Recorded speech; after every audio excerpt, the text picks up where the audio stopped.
இன்னைக்கு மீன் தாங்க எடுத்திருந்தோம். கிட்டத்தட்ட நவராத்திரிக்கு முன்னாடி நான்வெஜ் சாப்பிட்டது.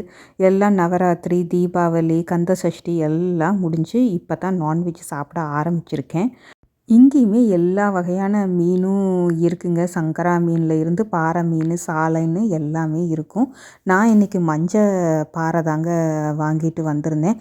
அது வந்து ஃப்ரைக்குமே நல்லாயிருக்கும், குழம்புக்குமே நல்லாயிருக்கும். அதுக்கு பெம்பேனுன்னு சொல்லுவாங்க. எனக்கு கரெக்டாக ஈக்குவல் டேர்ம் எனக்கு என்னன்னு தெரில தமிழில். மஞ்சப்பாறைன்னு நான் நினைக்கிறேன். உங்களுக்கு கரெக்டாக தெரிஞ்சதுன்னா கமெண்ட்டில் சொல்லுங்கள்.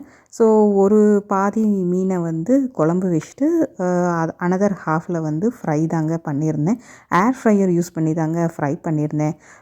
அந்த மாதிரி பண்ணுறப்ப மீனில் இருக்கிற எண்ணெயே வந்து போதும். ரொம்ப நல்லா கிறிஸ்பியாகவே வரும். இது தாங்க இன்றைக்கி எங்கள் வீட்டு லஞ்சு. மீன் குழம்பும் மீன் ஃப்ரையும் வடித்த சாதமும். ஓகேங்க, அடுத்த வீடியோவில் பார்ப்போம். வாழ்க வளமுடன், வாழ்க வையகம். உங்களுக்கு இந்த வீடியோ பிடிச்சிருந்ததுன்னா லைக் பண்ணுங்கள். என்னுடைய சேனல் வானவில் எண்ணங்களுக்கு சப்ஸ்கிரைப் பண்ணுங்கள். தேங்க்யூ.